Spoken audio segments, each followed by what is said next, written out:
Puji nama Tuhan, saudara yang terkasih, saya ucapkan selamat pagi, shalom, puji nama Tuhan. Baiklah, sebelum kita memulai ibadah kita akan menaikkan satu pujian.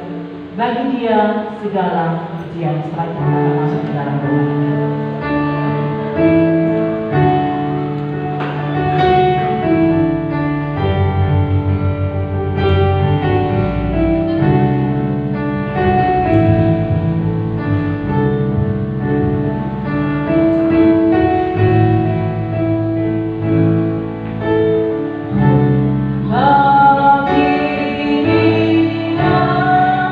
Segala pujian, hormat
kebesaran kami persembahkan kepada Bapa di dalam surga. Kami mengucap syukur dan berterima kasih kepada Tuhan, karena kami boleh selalu berkata kepada Tuhan bahwa Engkau adalah Allah yang baik bagi kami. Kemurahan-Mu adalah selalu nyata dalam kehidupan kami. Sampai kepada saat ini Bapa, kami boleh ada seperti mana kami ada. Inilah kasih karunia Tuhan buat kami semuanya. Terima kasih Bapa buat kesempatan yang Tuhan sudah berikan kepada kami, di mana kami boleh datang lagi untuk beribadah kepada Tuhan. Bapa, sebelum kami melakukan segala sesuatunya, ampuni kami, sucikan kami, kuduskan kami. Tidak ada satupun yang terkecuali, supaya kami boleh layak datang untuk beribadah kepada Tuhan. Layak kami boleh menerima berkat-berkat ilahi yang Tuhan sudah sediakan bagi kami melalui ibadah pada pagi hari ini. Terima kasih Bapa, hamba-hamba-Mu yang akan ambil bagian dalam pelayanan WLC dan musik hamba Tuhan yang menyampaikan kebenaran firman Tuhan. Biarlah hikmat Allah, otoritas Allah turun atas kami dan kami boleh menjadi berkat Tuhan. Bapa, berikanlah puji-pujian dalam hati kami. Berikan hati penuh sukacita dalam kami menaikkan puji-pujian. Dan selama kami beribadah Tuhan, tutup bungkus kami dengan kuasa darah Tuhan. Berikan kami kesehatan, berikan kami stamina tubuh, berikanlah kepada kami imun yang baik, supaya kami boleh menyukakan dan menyenangkan hati Tuhan dalam ibadah ini. Terima kasih Bapa dalam surga. Kami yakin dan percaya Tuhan ada di tengah-tengah kami. Hadirat-Mu boleh kami menikmatinya, dan kami boleh membawa berkat-berkat Tuhan melalui ibadah pada pagi hari ini. Terpujilah nama-Mu Bapa di dalam surga. Kami akan memulai ibadah kami, yaitu di dalam nama Tuhan Yesus Kristus yang menjadi juru selamat kami. Haleluya, amin. Shalom Bapak Ibu semuanya. Puji Tuhan.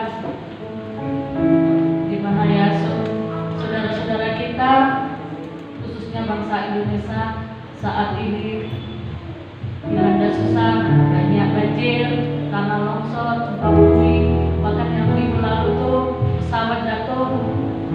Saudara-saudara kita mungkin dia tidak bisa beribadah, tapi kita pada saat ini kita masih diberikan kesempatan oleh Tuhan untuk hadir di bawah kakinya. Bila kita siapkan hati kita untuk menyembah dan memuji Tuhan. Akan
Tuhanlah Allah yang perkasa, Dia besar dan ajaib kuasanya.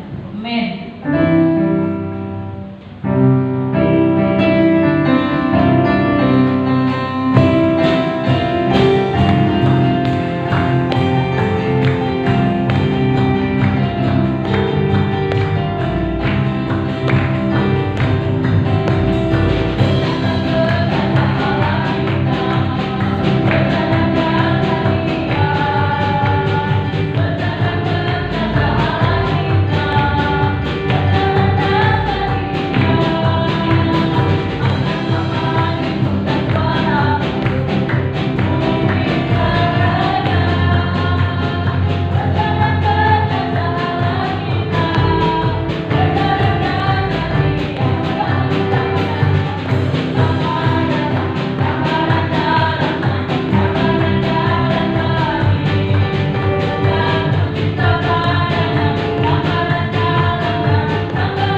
hidup, bahwa waktu Tuhan itu adalah yang terbaik bagi kami.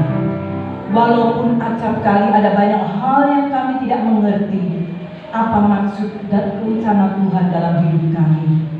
Lewati pencobaan, lewat pergumulan kami, lewat masalah yang Engkau izinkan terjadi dalam kehidupan kami. Tapi kami sangat yakin bahwa Engkau adalah yang terbaik dalam hidup kami. Terima kasih Bapa, biarlah pujian ini boleh memberkati kami semuanya. Terima kasih Bapa dalam surga, kami sudah menaikkan beberapa pujian, biarlah pujian itu boleh menyenangkan hati Tuhan. Dan tibalah saatnya bagi kami akan mendengarkan kebenaran firman-Mu. Kami akan mendengarkan suara firman Tuhan. Berbicaralah kepada kami ya Tuhan melalui hamba-Mu ini Tuhan. Biar Engkau mau menyatakan isi hati Tuhan kepada kami.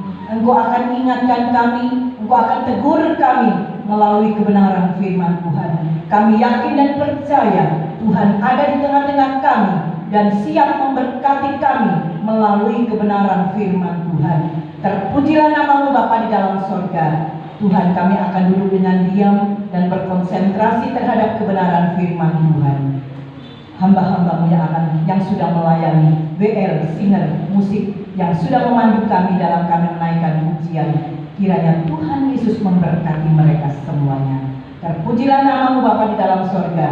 Inilah doa kami naikkan dengan penuh ucapan syukur kami. Di dalam nama Tuhan Yesus Kristus, kami sudah berdoa dan mengucapkan syukur. Haleluya, amin. Silakan duduk. Tuhan Yesus memberkati. Puji nama Tuhan, saudara yang terkasih, saya ucapkan selamat pagi, selamat kita beribadah, selamat kita akan menikmati kebenaran firman Tuhan. Ya, puji nama Tuhan, saudaraku. Kita sudah dikuatkan melalui puji-pujian yang sudah kita naikkan kepada Tuhan. Ya, saya tidak janjian dengan Ibu Tina, ya, tetapi pujian tadi itu mengangkat kita semuanya untuk kita masuk di dalam kebenaran firman Tuhan. Ya, puji nama Tuhan, saudara yang terkasih. Ya, saudara, kalau kita sehat, kalau kita banyak berkat, kalau kita happy dalam Tuhan, apa yang saudara katakan?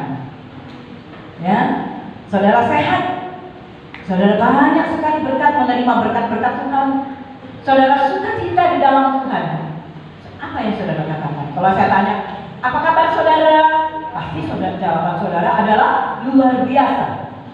Tetapi satu pertanyaan, ketika kita sehat, ketika kita banyak berkat, ketika kita happy, kira-kira jawaban saudara ini apa? Puji Tuhan.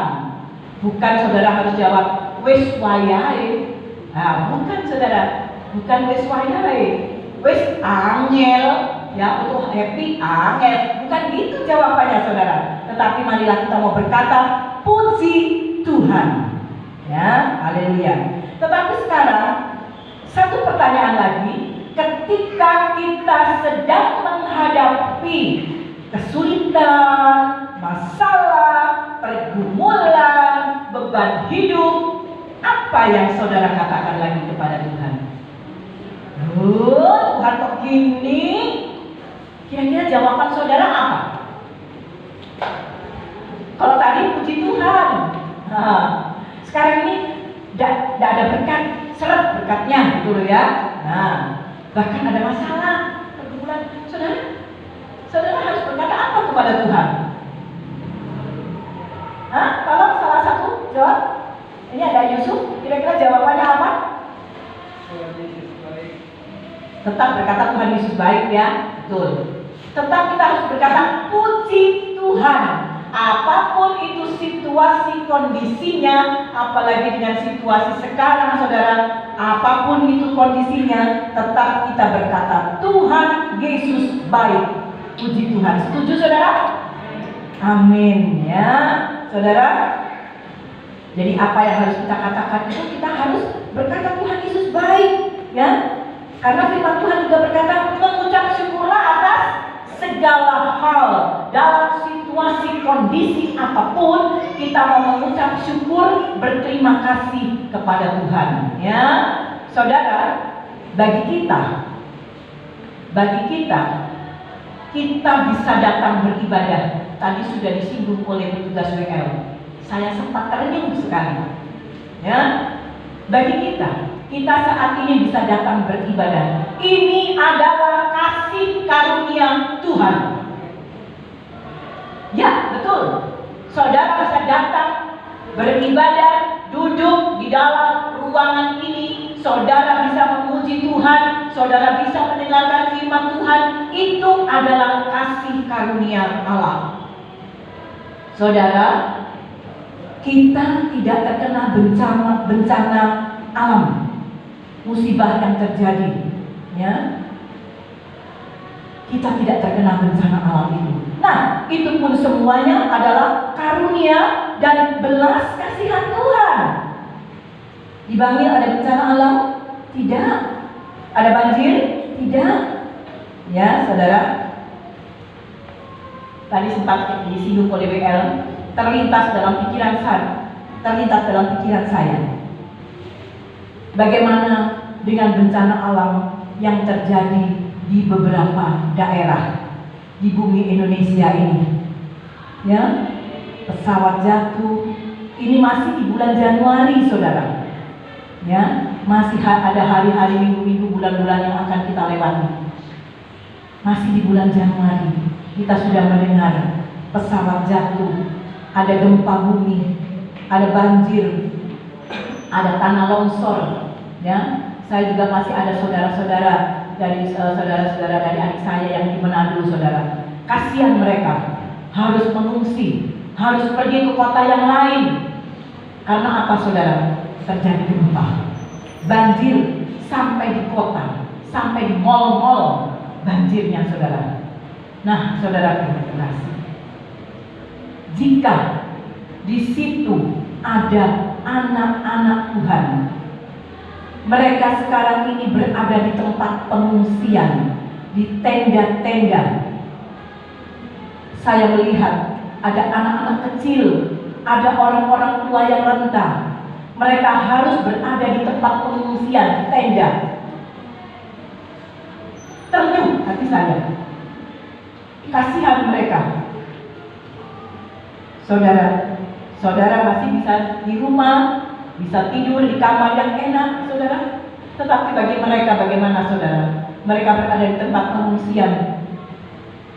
Saudara, kalau kita pada pagi hari ini kita bisa datang beribadah, sekarang apakah mereka juga yang berada di tempat pengungsian, yang sedang terlanda dengan bencana alam, apakah mereka bisa beribadah, saudara?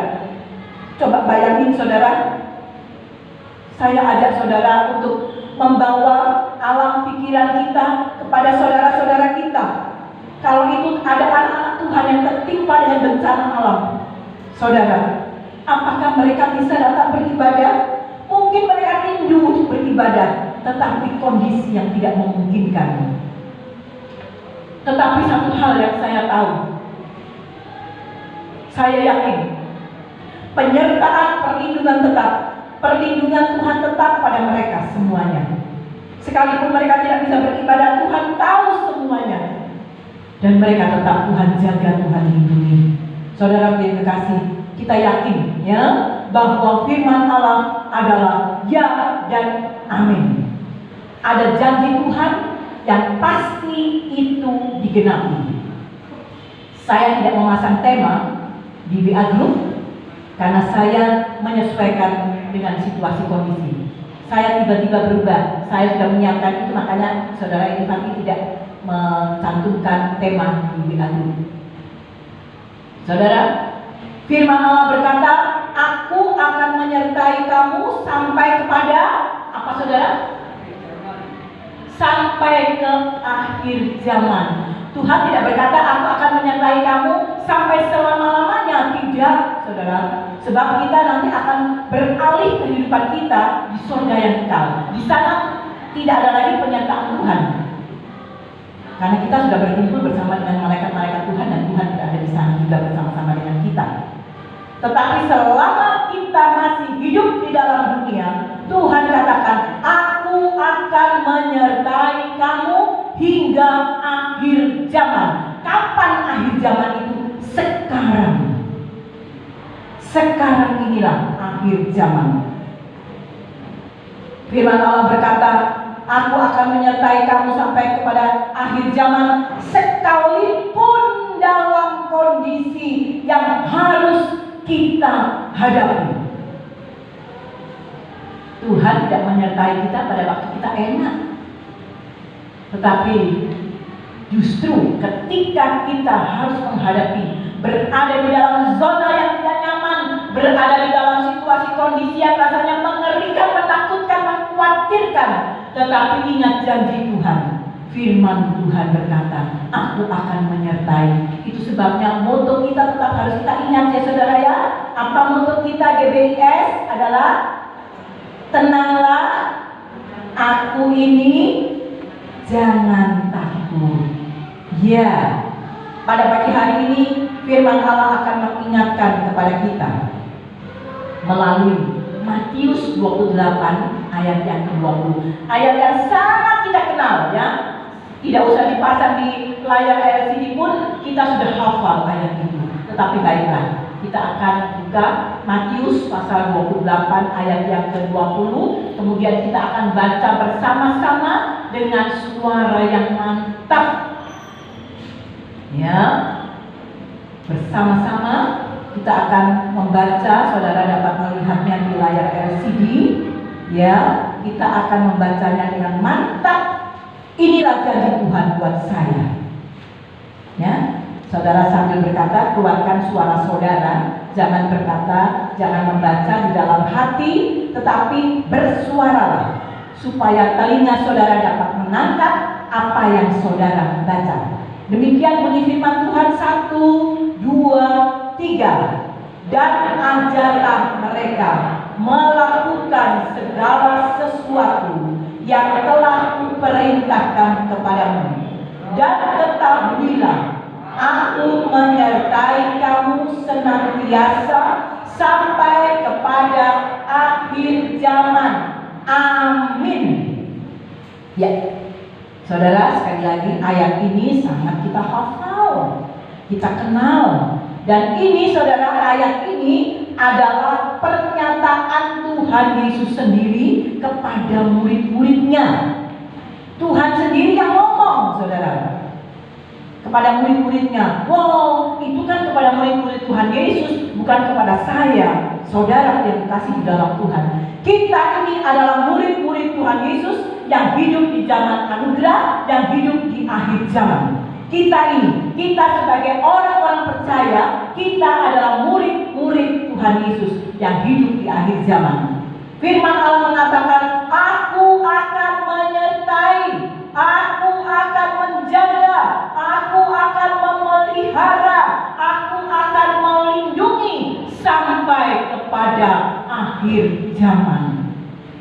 Saudara, menyertai kalau itu dibiaskan dengan arti kata yang lain itu adalah Tuhan menjaga, Tuhan memelihara, Tuhan melindungi kita. Saudara, di dalam ayat yang lain, saudara, saya mungkin tidak akan perpanjang firman Tuhan pada pagi hari ini karena di akhir firman Tuhan nanti akan dipasang, ditayangkan video klip dari GBIS. Ya, saudara, seperti apa yang sudah saya sharekan di group ya saudara ya. Nah, ayat lain sebagai janji Tuhan kepada kita lewat ungkapan dari Rasul Paulus. Kalau tadi pernyataan Tuhan Yesus sendiri, sekarang ungkapan lewat Rasul Paulus yang diberikan kepada kita semua. Kita tahu firman Tuhan itu adalah up to date. Apa artinya up to date? Firman Tuhan itu adalah kekal. Dari dulu, sekarang, sampai selama-lamanya. Jadi firman Tuhan itu bukan hanya untuk murid-muridnya, bukan itu ungkapan Rasul Paulus untuk yang tahun-tahun yang lalu, tidak. Tetapi ini pun untuk kita sekalian. Ibrani 13 ayat yang ke-5b. Ayat ini pun sudah sangat terkenal sekali. Tetapi baiklah, kita akan tayangkan Ibrani 13 ayat yang ke-5b. Ya. Kita akan lagi baca bersama-sama ya. Ibrani 13 ayat yang kelima bagian B. Kita ucapkan dengan hati yang yakin. Ya. Sekali lagi saya ingatkan dengan hati yang yakin. Jangan ragu-ragu, jangan bimbang. Yakin saudara ucapkan kalimat ayat ini. Mulai dari aku sekali-kali ya saudara. Mulai dari karena Allah telah berfirman. 1, 2, 3. Karena Allah telah berfirman, aku sekali-kali tidak akan membiarkan engkau, dan aku sekali-kali tidak akan meninggalkan engkau. Amin saudara? Amin. Ya. Dikatakan aku sekali-kali tidak membiarkan dan tidak akan meninggalkan. Apa sih arti kata aku sekali-kali? Artinya saudara, sekali-kali tidak akan pernah. Jadi Tuhan itu selalu menjaga kita. Tidak akan pernah Tuhan melupakan kita, membiarkan kita, apalagi kemudian meninggalkan kita. Tidak saudara, biarlah itu menjadi suatu keyakinan kita ya. Alkitab katakan bahwa semua yang difirmankannya pasti akan digenapi. Ada pujian, semua yang difirmankannya pasti akan apa saudara? Genapi, terlaksana semuanya.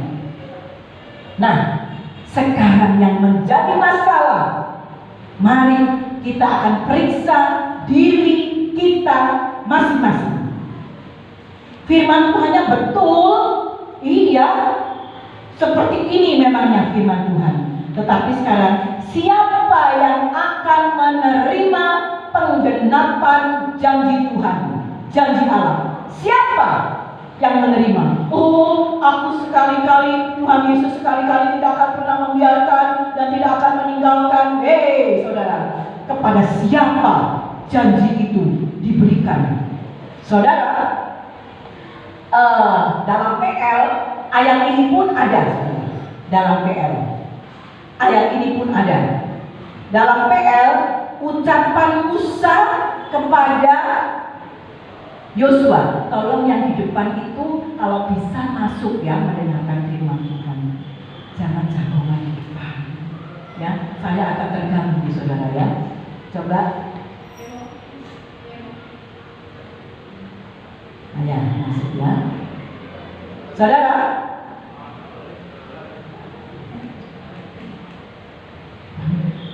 di depan tapi nanti persaingan dengan suara saya. Saudara, dalam PL ucapan Musa kepada Yosua sama seperti ini. Siapa Yosua? Yosua itu adalah sebagai pengganti untuk memimpin bangsa Israel. Musa pun berkata kepada Yosua, baik, bahwa Tuhan sekali-kali tidak akan membiarkan engkau dan tidak akan meninggalkan engkau. Hei Yosua. Saudara, kita tahu Yosua itu adalah seorang profil yang berserah, yang menyerah kepada Tuhan. Yosua adalah orang yang setia, yang taat kepada perintah Allah. Inilah yang diberikan Musa kepada Yosua. Nah, sekarang bagaimanakah kepada kita? Tuhan pun memberikan ayat ini kepada kita. Nah, saudara, namun kita sekarang adalah siapa yang berhak menerima penggenapan janji Tuhan? Saudara, setiap janji Tuhan itu pasti digenapi. Ya, kepada mereka yang hidupnya sesuai dengan kriterianya atau yang sesuai dengan standarnya Tuhan. Inilah penggenapan janji Tuhan diberikan kepada kita, yaitu kepada mereka-mereka yang sesuai dengan kriteria Allah, yang sesuai dengan standarnya Tuhan. Mari pada pagi hari ini kita semua mengkoreksi kehidupan kita. Apakah aku sudah memenuhi kriteria itu? Apakah aku sudah hidup sesuai dengan standarnya Tuhan, barometernya Tuhan? Saudara mungkin berkata, kriterianya? Apa standarnya? Saudara, kriterianya adalah: satu, kita harus percaya dengan iman akan janji Tuhan. Jangan saudara ragu-ragu, iyakah? Apa iya ya Tuhan menjaga kita? Apa iya ya Tuhan tidak membiarkan dan meninggalkan kita? Saudara, kalau kita ragu-ragu, firman Tuhan katakan berbahaya loh. Jadi kita harus percaya dengan iman kita akan janji Tuhan. Kalau kita tidak percaya, istilahnya kita bimbang, apa bahayanya? Coba baca Yakobus 1 ayat 6 sampai 8. Ini pun sudah sering saya sampaikan. Ini bahayanya. Sekali lagi, ini bahayanya. Dan ini menjadi lampu merah buat kita. Apakah kita seperti ini? Ingat, kriterianya adalah percaya dengan iman akan janji Tuhan. Tetapi kalau tidak, bagaimana? Ya, Yakobus 1 ayat 6 sampai 8, demikian bunyi firman Tuhan. Hendaklah ia memintanya dalam iman, dan sama sekali jangan bimbang. Harus mantap dengan percaya dengan imannya. Sebab orang yang bimbang sama dengan gelombang laut yang diombang-ambingkan kian kemari oleh angin. Orang yang demikian janganlah mengira bahwa ia akan menerima sesuatu dari Tuhan. 8. Sebab orang yang mendua hati tidak akan tenang dalam hidupnya. Ya, ini saudara. Coba ayat yang ke-7 di slide-nya. Janganlah mengira bahwa ia akan menerima sesuatu dari Tuhan. Termasuk itu adalah janji Tuhan. Janganlah mengira dia akan menerima janji Tuhan hanya sebatas mimpi saja. Saudara yang terkasih, jadi kita harus percaya dengan iman, dengan mantap, tidak bimbang, tidak ragu bahwa kita akan menerima sesuatu dari Tuhan. Termasuk itu adalah janji Tuhan. Dan yang kedua adalah kriteria yang kedua yang Tuhan minta adalah supaya kita tergenapi dengan janji Tuhan adalah hidup takut akan Tuhan. Wow, apa artinya hidup takut akan Tuhan itu gimana? Oh, itu adanya. Oh, itu ada Tuhan Yesus. Oh, itu ada gambarnya Tuhan Yesus. Oh, aku takut. Artinya saudara, hidup takut akan Tuhan adalah kita menjauhi dari segala bentuk dosa dan kejahatannya. Itu harus kita jauhi. Kemudian saudara, kita melakukan apa yang Tuhan ingin supaya kita melakukan. Itu artinya hidup takut akan Tuhan, menjauhi dari segala bentuk dosa dan kejahatan. Dan yang ketiga adalah hidup dalam pimpinan Roh Kudus. Itu saudara, ini penting sekali, ya, bahwa kita harus hidup dalam pimpinan Roh Kudus. Kalau ada Roh Kudus, saudara, Roh Kudus adalah pribadi Allah, yaitu Tuhan Yesus sendiri. Ya, saudara, kalau hidup kita ada Yesus di dalamnya, arti kata Tuhan Yesus ada di dalam hidup kita, maka kita akan menerima janji-janji Tuhan. Itu sebabnya saudara, jangan sampai digeser Tuhan Yesusnya. Jangan sampai Tuhan Yesusnya taruh di belakang, di guritan. Jangan sampai taruh di belakang. Posisikan Tuhan Yesus ada di depan kita. Utamakan Tuhan Yesus dari segala yang terutama dan yang terutama dalam kehidupan kita. Saudara, kalau kita memposisikan, kita menempatkan Yesus, ya, di dalam hidup kita, di depan kita, maka kita akan menerima janji-janji Tuhan dalam kehidupan kita. Saudara yang dikasih, selanjutnya, sekarang kita kepada aplikasinya. Apa bukti dalam keseharian kita? Bahwa aku sekali-kali tidak akan membiarkan engkau, aku sekali-kali tidak akan meninggalkan engkau. Sekarang apa aplikasinya? Tadi kriterianya, sekarang apa aplikasinya? Saudara, kita tahu dalam Mazmur, silakan LCD disiapkan. Dalam Mazmur dikatakan, Mazmur 68 ayat yang ke-20, di situ dikatakan bahwa hari demi hari Ia menanggung kita. Mazmur 68 ayat yang ke-20. Ya, saudara, terpujilah Tuhan, hari demi hari Ia menanggung bagi kita. Allah adalah keselamatan kita. Allah menanggung, ya, hari demi hari. Artinya dari hari kepada hari. Artinya lagi setiap hari Dia menanggung bagi kita. Itu adalah aplikasi, itu adalah bukti bahwa Tuhan tidak membiarkan dan meninggalkan kita. Saudara yang dikasih, setiap hari Tuhan menanggung kita.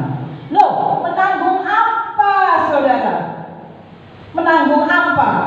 Menanggung beban persoalan hidup kita. Setiap orang punya beban hidup, ya saudara, yang tidak diketahui oleh orang lain. Ya, saudara tidak tahu apa yang menjadi beban persoalan pergumulan saya. Saya pun tidak tahu apa yang menjadi beban pergumulan saudara.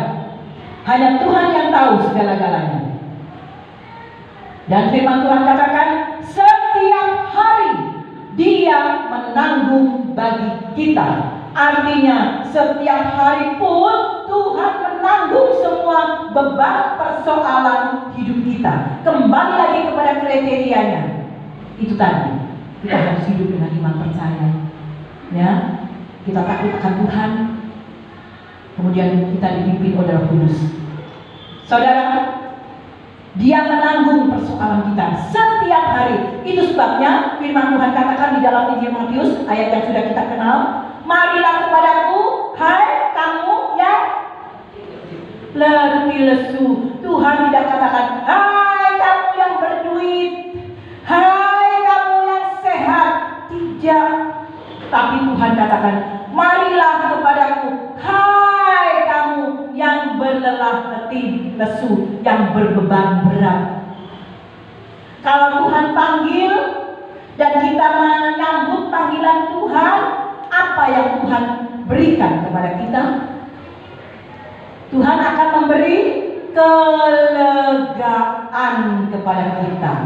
Itulah bukti Yesus menanggung beban hidup kita. Ya, itulah sebagai buktinya bahwa Tuhan tidak pernah membiarkan dan meninggalkan kita.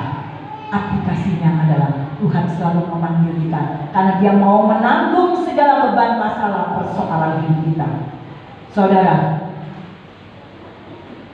yang pertama tadi itu adalah Tuhan, setiap hari Tuhan mau menanggung beban hidup kita. Dan yang kedua apa, saudara? Yang terakhir adalah bukti keseharian kita bahwa Dia tetap menjaga, memelihara, melindungi kita. Ayat yang sangat terkenal sekali, saudara. Silakan LCD siapkan. Filipi 4 ayat yang ke-13. Saudara tahu kira-kira ayat itu apa, saudara? Filipi 4 ayat yang ke-13. Nah ini, saudara, segala perkara dapat kutanggung di dalam Dia yang memberi kekuatan kepada siapa, saudara? Kepadaku, aku, saudara dan saya. Segala perkara, bukan satu perkara, bukan, tapi banyak perkara. Ya, kita, karena firman Tuhan katakan, segala perkara dapat kutanggung di dalam Dia. Saudara, kita dapat menahan sakit penyakit kita, sekalipun itu bertengger di dalam hidup kita. Oh, saya punya sakit diabetes. Oh, saya punya penyakit hipertensi. Oh, saya punya penyakit ABCDE, saudara. Tetapi kita melihat penyertaan dan perlindungan Tuhan. Marilah kita mau berkata, segala perkara Tuhan, aku dapat menanggung beban sakitku di dalam Dia yang memberikan kekuatan kepadaku. Perkatakan itu saudara.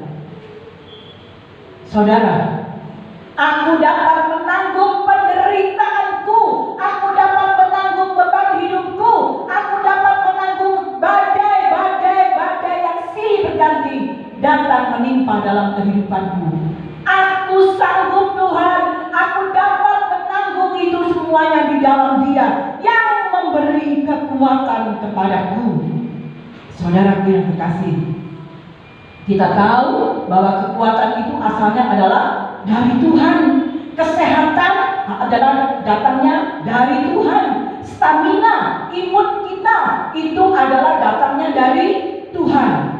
Dan itulah yang membuat kita bertahan sampai kepada saat ini.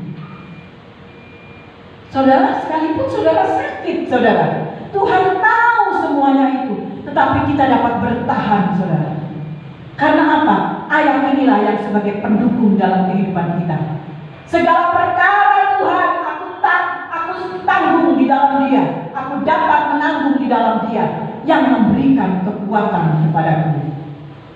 Puji nama Tuhan, saudara. Serahkan segala sakit saudara, serahkan segala beban hidup saudara, dan yakinlah dan katakanlah itu kepada Tuhan, dan katakanlah itu kepada jiwa saudara. Segala perkara dapat kutanggung di dalam Dia yang memberikan kekuatan kepadaku. Sekali lagi, itu sebabnya moto kita GBIS adalah tenanglah. Tenang menghadapi apapun, tenang karena aku ini, jangan takut. Puji nama Tuhan, saudara yang terkasih. Ya, marilah kita mau belajar menerima segala apa. Kita tidak protes kepada Tuhan. Kenapa Tuhan aku kok sakit ini? Kenapa Tuhan aku kok sakit itu? Kenapa Tuhan aku harus mengalami beban masalah pergumulan seperti ini Tuhan? Jangan saudara protes kepada Tuhan. Terimalah itu sebagai kehendak Tuhan, karena Tuhan ingin memproses kita. Dan ketika Tuhan memproses kepada kita, saudara, dalam pergumulan saya pun, saya kadang-kadang, Tuhan, tolong saya Tuhan. Saya sebagai gembala sidang, saya sebagai ibu gembala, ada banyak hal yang Tuhan izinkan harus terjadi dalam kehidupan saya. Tetapi saya selalu berkata, segala perkara dapat aku tanggung di dalam Dia yang memberikan kekuatan kepadaku. Sampai kepada saat ini, di tengah badai sekalipun, aku akan tetap berdiri untuk melihat kemuliaan Tuhan. Amin, saudara. Saudara, di tengah sakit saudara, di tengah apa masalah saudara, ingatlah, aku akan tetap berdiri melihat kemuliaan Tuhan. Bukan berdiri di tengah badai sekalipun. Amin. Demikianlah firman Tuhan pada pagi hari ini. Biarlah Tuhan sendiri yang akan memberikan penjelasan yang lebih lanjut kepada kita semuanya.